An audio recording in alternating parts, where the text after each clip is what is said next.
January 3rd, 1945, 14:23 hours, Eastern Belgium. Corporal James Hendricks crouched in a shell crater with a radio handset pressed against his ear, watching First Lieutenant Richard Brennan order 40 men to their deaths. The German position was 200 yards ahead, concrete bunker, interlocking machine gun fields, clear firing lanes across open ground. No cover, no flanking route, just 200 yards of frozen mud that would become a killing ground the moment American soldiers started crossing it. Brennan stood at the crater's edge, pointing at the bunker. "We're going straight at them. Fix bayonets. When I give the order, we charge. Speed and aggression will carry the position." Hendricks had seen this movie 8 times in the past 60 days. Different terrain, different objective, same suicidal tactic. Brennan believed in frontal assault the way some men believed in God with absolute faith, impervious to evidence. And like God, Brennan's faith demanded sacrifice. 17 men had already paid that price. Now Brennan wanted 40 more. Hendricks did the math. He'd been a high school math teacher for 6 years before the war, trained his brain to calculate instantly, see patterns in numbers. 200 yards of open ground at running speed, 18 seconds to cross. German MG-42 fired 1,200 rounds per minute, 360 rounds during the assault. 3 machine guns covering the approach. Conservative hit rate accounting for American suppressive fire, maybe 15% accuracy, 162 rounds hitting 40 men.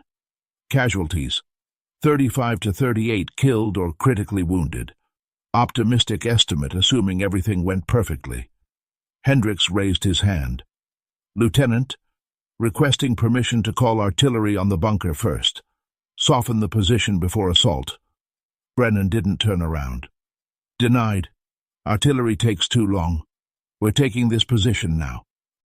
"On my command." "Sir, the casualty rate for frontal assault across open ground against fortified position is approximately 85%. We'll lose most of the platoon." Now Brennan turned, expression cold. "I don't need math lessons from a corporal, Hendricks. I need you to do your job. When I say charge, you call fire support if needed.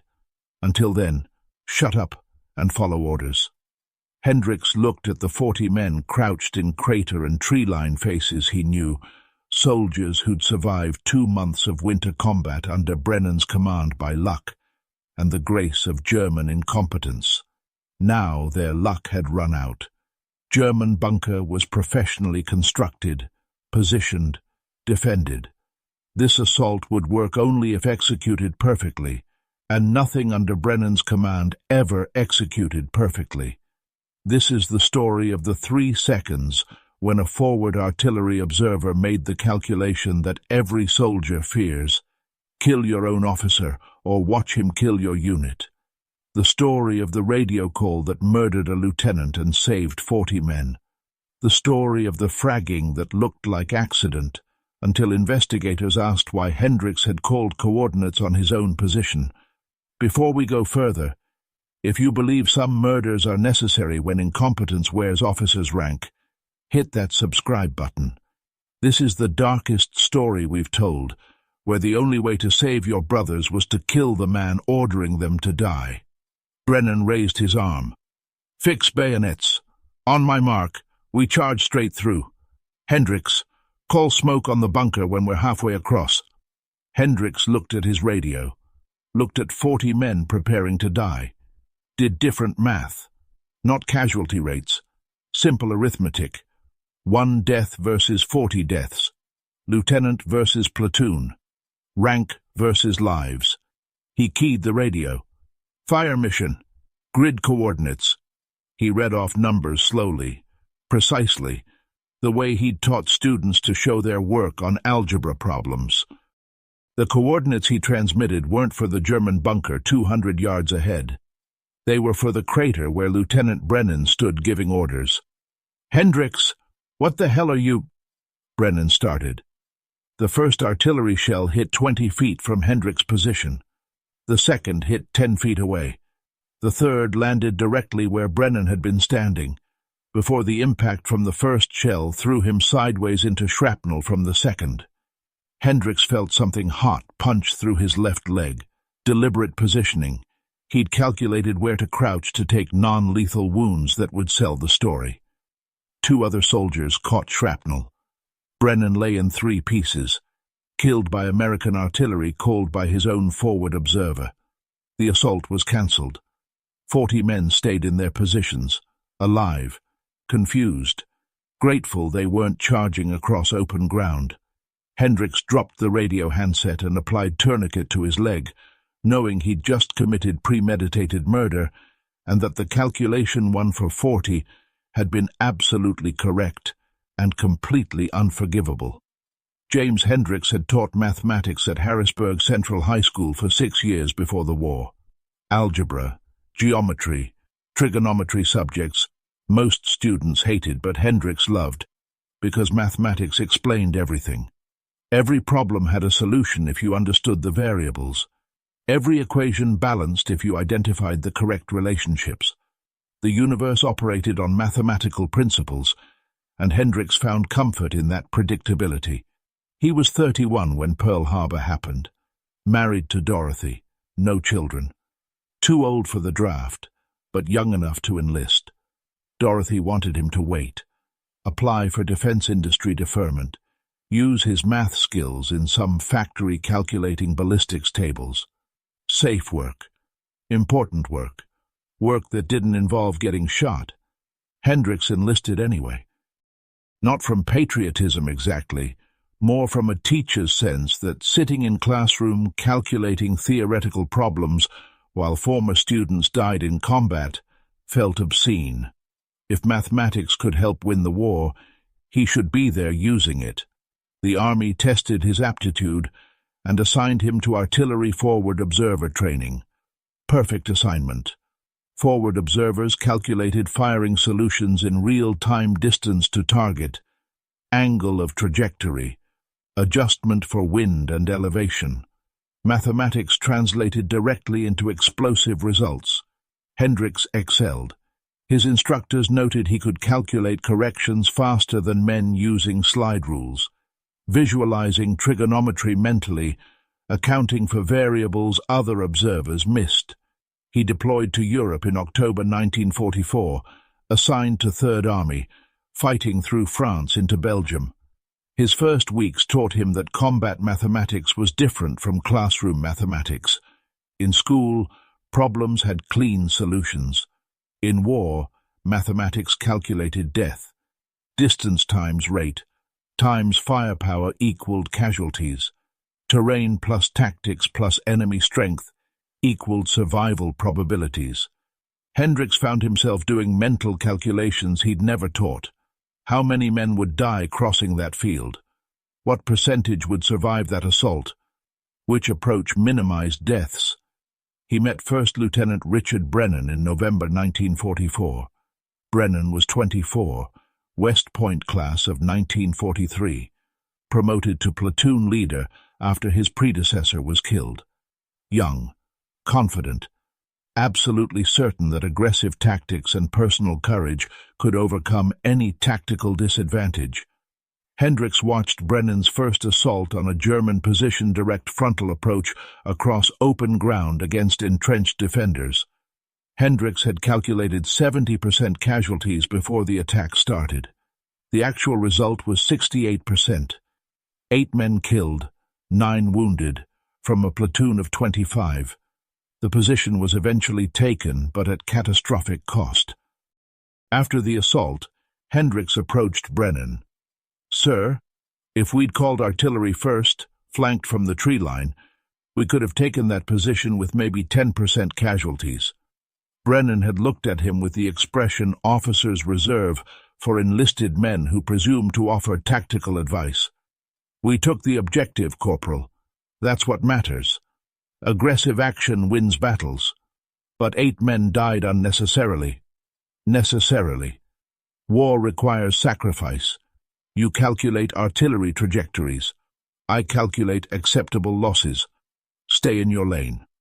Over the following weeks, Hendricks documented Brennan's pattern. Every assault was frontal, direct, based on the belief that American courage could overwhelm German firepower. Every assault produced casualties that simple flanking maneuvers or artillery preparation could have prevented. Hendricks tried reporting his concerns to Captain Morrison, company commander. Morrison listened politely and did nothing. Brennan was West Point. Morrison was ROTC.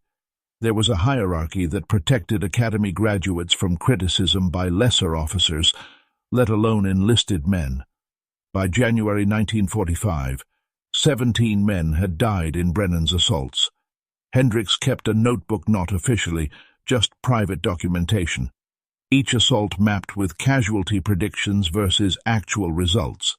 His calculations were consistently accurate within 5%, which meant he could predict with mathematical certainty how many men Brennan would kill with each tactical decision. On January 3, 1945, watching Brennan prepare to send 40 men across 200 yards of open ground against a fortified bunker, Hendricks did the calculation one final time. 35 to 38 dead. Maybe 40 if German accuracy was better than average. The assault would fail or succeed, but the math was certain. Most of the men would die. Hendricks had one variable he could change: Brennan. Remove Brennan from the equation. The assault wouldn't happen. 40 men wouldn't cross that killing ground. Different officer might use different tactics. Simple substitution. Except the method of removing Brennan was murder, and mathematics couldn't calculate the morality of that choice. But mathematics could calculate the result. 1 death versus 40 deaths. Hendricks made the calculation every math teacher eventually makes. Sometimes you have to show your work even when the answer is unforgivable. Hendricks' notebook contained 60 days of documented incompetence, written in the precise handwriting of a math teacher grading papers. Each entry followed the same format: date, objective, Brennan's tactics. Hendricks calculated casualties, actual casualties, tactical alternatives that would have reduced deaths. November 14, 1944. Objective: German roadblock. Brennan's tactic: frontal assault. Calculated casualties: 6th, 8. Actual: 7 killed, 3 wounded. Alternative: artillery preparation followed by flanking maneuver. Estimated casualties with alternative: 0 Road 2, November 22nd. German farmhouse. Frontal assault. Calculated: 3 to 5. Actual: 4 killed, 2 wounded. Alternative: smoke screen plus suppressive fire. Estimated: 0 to 1. December 3rd. Machine gun nest. Frontal assault. Calculated: 4 to 6. Actual: 5 killed, 4 wounded. Alternative: indirect approach through forest. Estimated: 1 to 2. The pattern was consistent. Brennan ordered direct frontal assaults regardless of terrain, enemy strength, or available alternatives. Hendricks calculated expected casualties before each assault. His predictions were accurate within 1 or 2 deaths, which meant he could mathematically prove that better tactics would have saved lives. But proving it didn't stop it. December 8th. Hendricks showed the notebook to Captain Morrison. Laid out 8 assaults, 17 deaths. Mathematical demonstration that alternative tactics would have reduced casualties by 70%. Morrison read it carefully, handed it back without comment. Lieutenant Brennan is West Point trained, Morrison said finally. Aggressive tactics are doctrine. Sometimes casualties are necessary to maintain offensive momentum. 17 unnecessary deaths, sir. Your opinion, Corporal, not fact. Brennan takes objectives. That's his job. At what cost? Morrison's expression hardened. The cost we pay. Dismissed. Hendricks understood what Morrison wasn't saying. West Point graduates protected each other. ROTC officers like Morrison didn't challenge Academy men. especially over something as unmeasurable as unnecessary casualties. Every death in combat could be justified as necessary if you controlled the narrative. By Christmas, Hendricks had documented 8 assaults, 17 deaths, and the absolute certainty that Brennan would keep killing until someone stopped him. The question was who and how. January 2nd, 1945. Hendricks attended officers' briefing as forward observer. Battalion wanted the fortified German bunker taken within 24 hours, blocking supply route. Needed cleared. Morrison assigned the mission to Brennan's platoon. Brennan studied the map for 30 seconds before announcing his plan. Direct assault across open ground. Morrison approved it. Hendricks did the calculation immediately.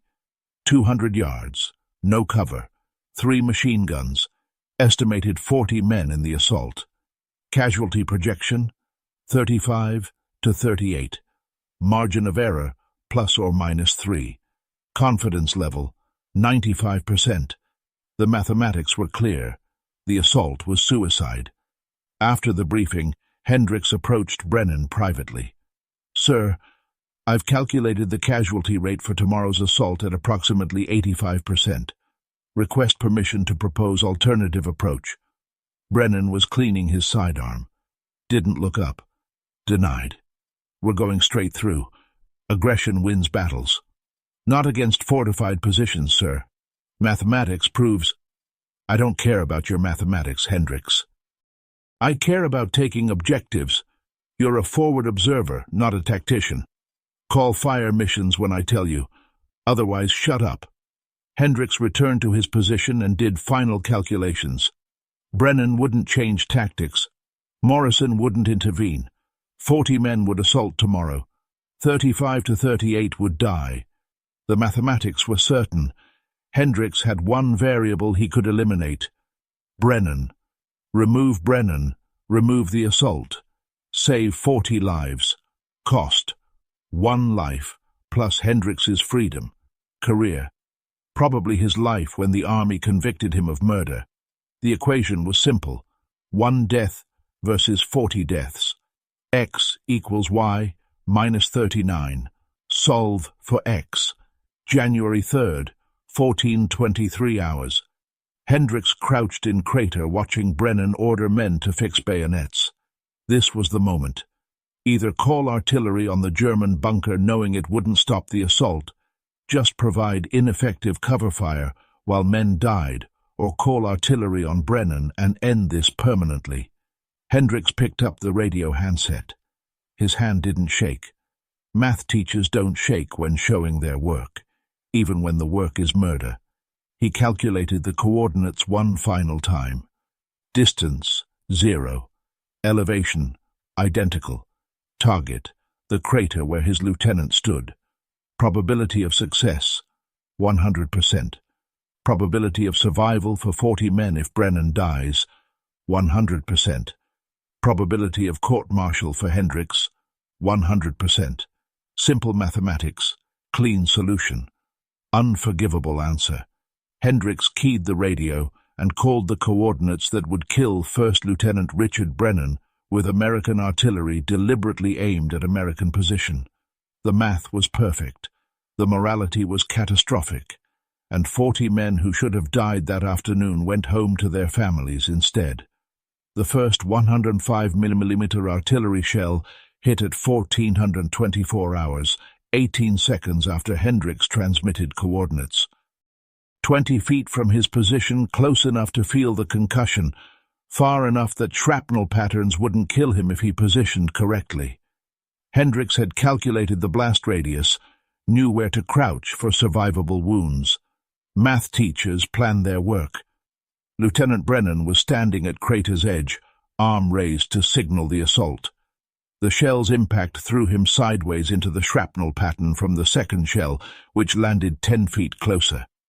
Brennan didn't have time to understand what was happening, didn't have time to realize his forward observer had just murdered him with American artillery. The third shell landed directly where Brennan had been standing, obliterating evidence, creating plausible confusion. Hendricks felt hot metal punch through his left leg, painful but not critical, exactly as calculated.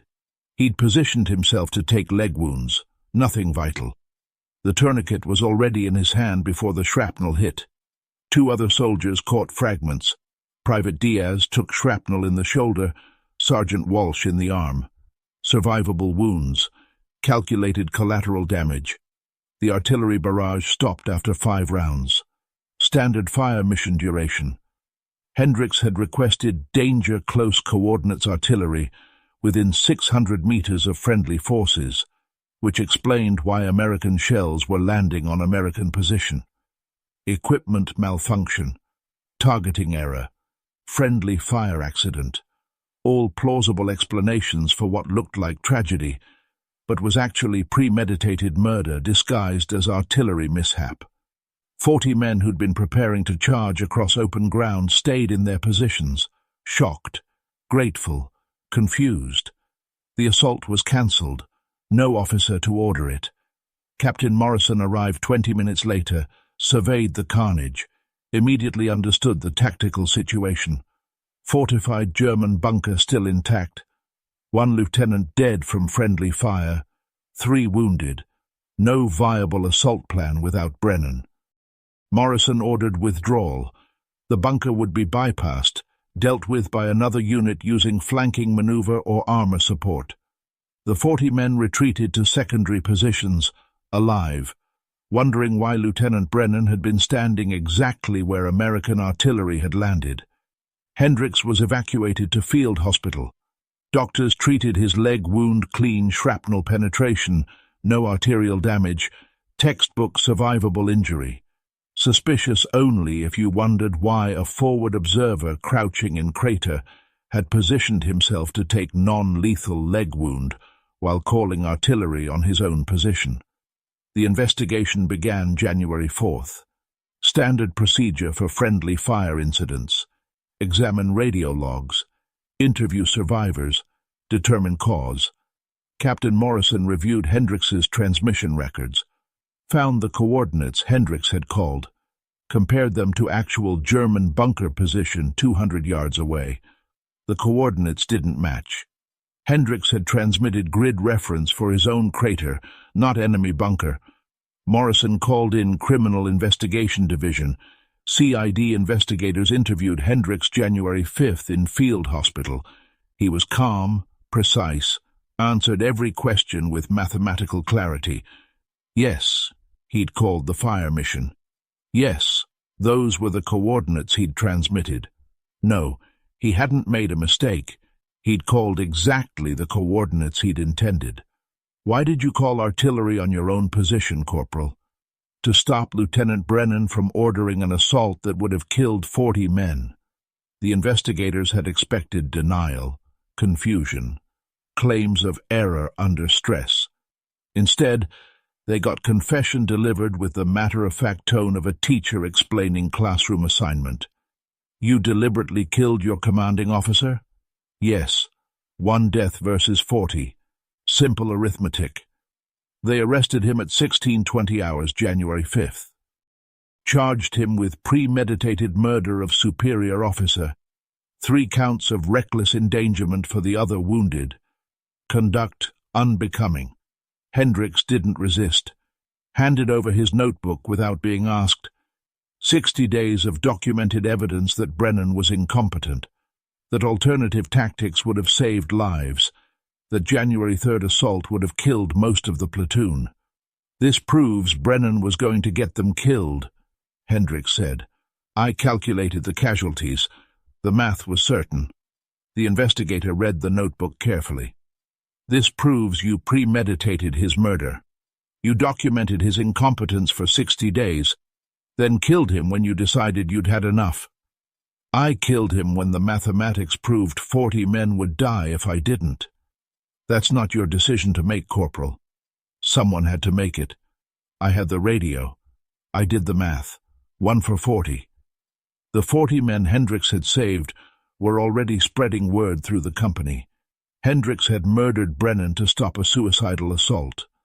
Half the soldiers called him a hero. Half called him a murderer. Everyone agreed on one thing: Brennan's assault would have been a massacre. By January 6th, 23 survivors had signed a statement supporting Hendricks. Lieutenant Brennan's tactics consistently produced excessive casualties. Corporal Hendricks saved our lives.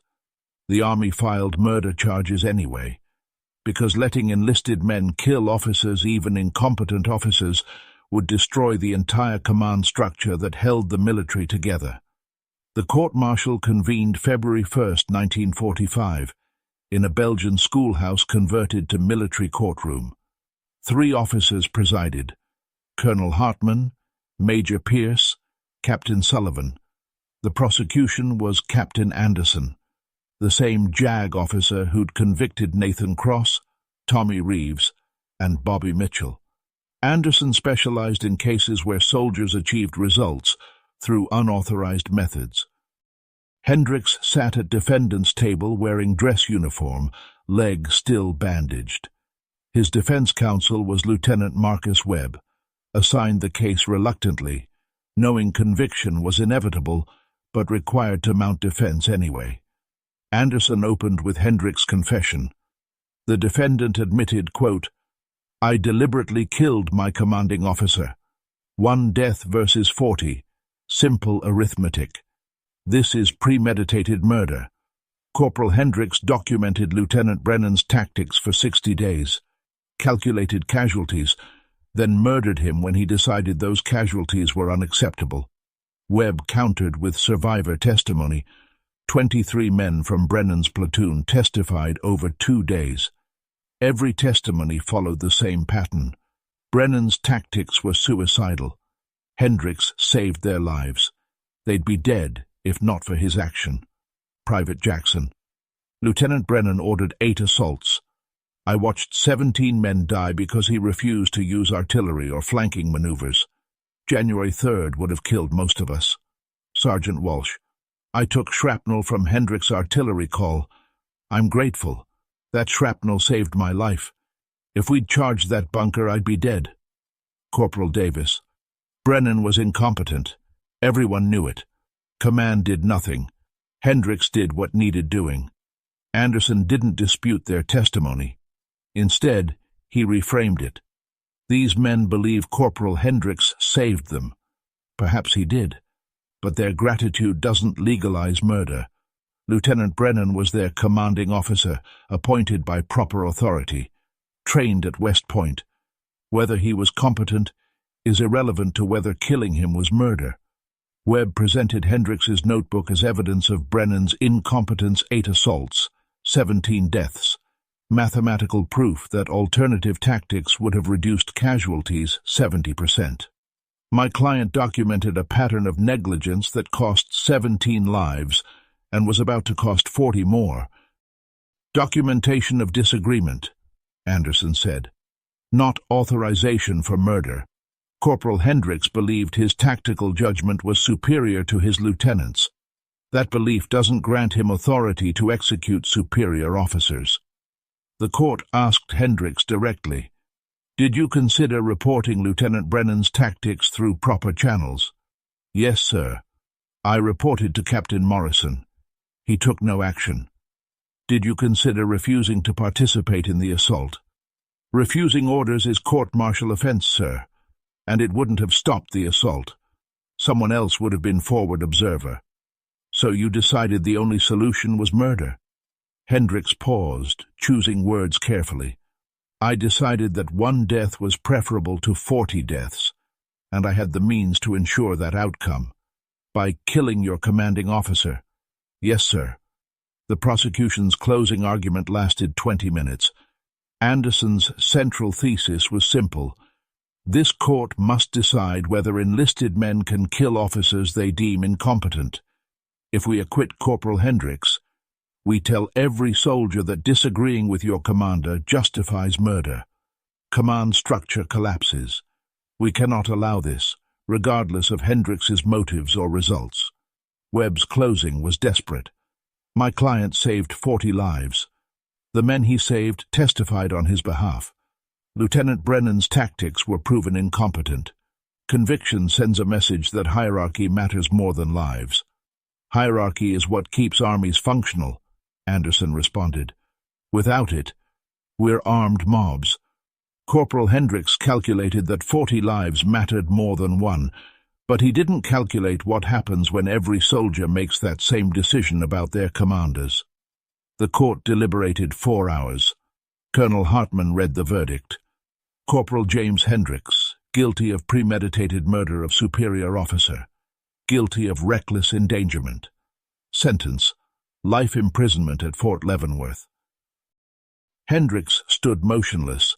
The 23 men whose lives he'd saved watched from the gallery, knowing he'd spend the rest of his life in prison for the mathematics that had kept them alive. Webb filed appeal immediately. The defendant saved 40 lives. By committing murder, Hartman interrupted. Results don't authorize methods. This court cannot permit soldiers to kill officers, regardless of tactical disagreement. Corporal Hendricks' mathematical calculations don't override military law. Conviction stands. Hendricks was escorted from the courtroom. The 40 men he'd saved returned to their units, alive because of murder the Army had just declared unforgivable. James Hendricks entered Fort Leavenworth Military Prison February 15, 1945. Inmate number 47832, serving life sentence for premeditated murder. He was 32 years old. The war ended 8 months later. Hendricks heard about VE Day, VJ Day, victory celebrations from inside concrete walls where time moved differently than in the world that had moved on without him. He taught mathematics to other inmates. Prison officials discovered his teaching background, assigned him to education program. Hendricks spent 18 years teaching algebra to men serving sentences for desertion, theft, assault, murder, men who'd broken military law the same way he had, by deciding their judgment superseded authority. The prison classroom felt appropriate. He'd made a calculation that saved lives and cost freedom. Now he taught other men to calculate angles and trajectories they'd never use outside walls. Dorothy divorced him in 1947, visited twice after his conviction, couldn't sustain marriage to imprisoned murderer. Hendricks signed papers without contest.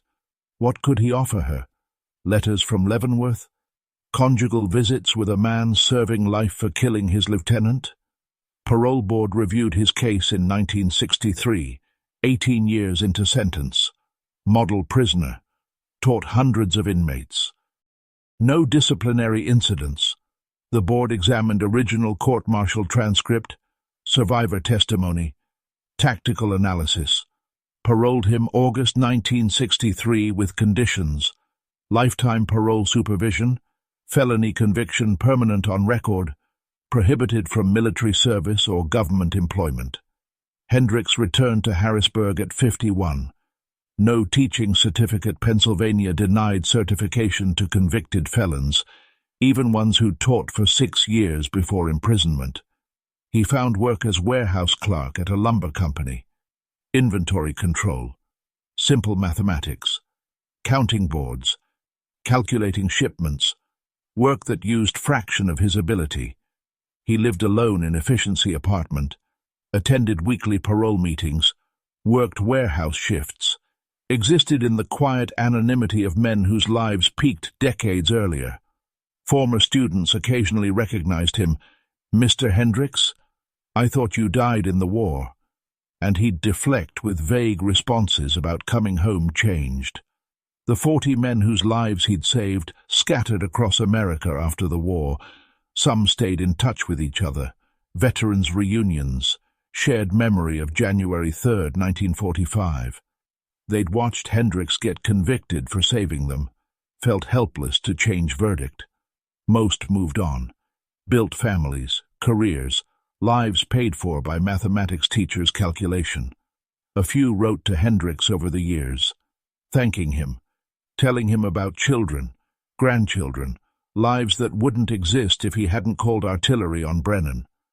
Hendricks kept the letters in a shoebox, reading them occasionally, reminded that one death had generated decades of life downstream. He died November 14, 1987, age 74, alone in his apartment. Heart attack. Warehouse manager found him 2 days later. Obituary in Harrisburg Patriot News. James Hendricks, 74, warehouse worker, veteran, no survivors. The obituary didn't mention he'd saved 40 men by murdering his lieutenant. Didn't mention 18 years at Leavenworth. Didn't mention that mathematics could calculate death, but not forgiveness. In 2001, Captain Morrison published memoir posthumously, Duty and Conscience, A Company Commander's War. One chapter addressed Brennan. Lieutenant Brennan was incompetent, West Point graduate, protected by Academy Network. I should have relieved him. Didn't have courage. 17 men died from my cowardice. Hendricks did what I should have done, stopped Brennan. Army convicted wrong man. The admission came 14 years after Hendricks died, 56 years after he'd pulled trigger on radio that killed Brennan. In 2003, 37 surviving members of Brennan's platoon, now in their 80s, signed petition requesting presidential pardon for Hendricks. He saved our lives. Army convicted him for it. Please correct this injustice. The petition was reviewed and denied. Official response: Corporal Hendricks' conviction was legally sound, based on evidence and military law. While his actions may have saved lives, they constituted premeditated murder of superior officer. Pardon would undermine military justice system. If this story makes you question whether saving lives justifies breaking the most sacred rule of military hierarchy, subscribe. Because James Hendricks calculated that one death would save 40 and spent the rest of his life paying for being right when the system needed him to be wrong. The 40 men he saved lived full lives, raised families, died naturally in their 70s and 80s.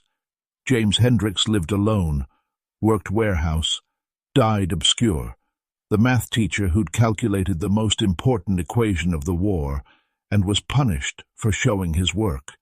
His headstone in Harrisburg Cemetery reads simply, James Hendricks, 1913-1987. No mention of war, no mention of murder, no mention of the 40 lives his mathematics had saved, or the 18 years his calculation had cost. The equation remained balanced. 1 life taken, 40 lives saved, 56 years of injustice. Simple arithmetic, unforgivable answer.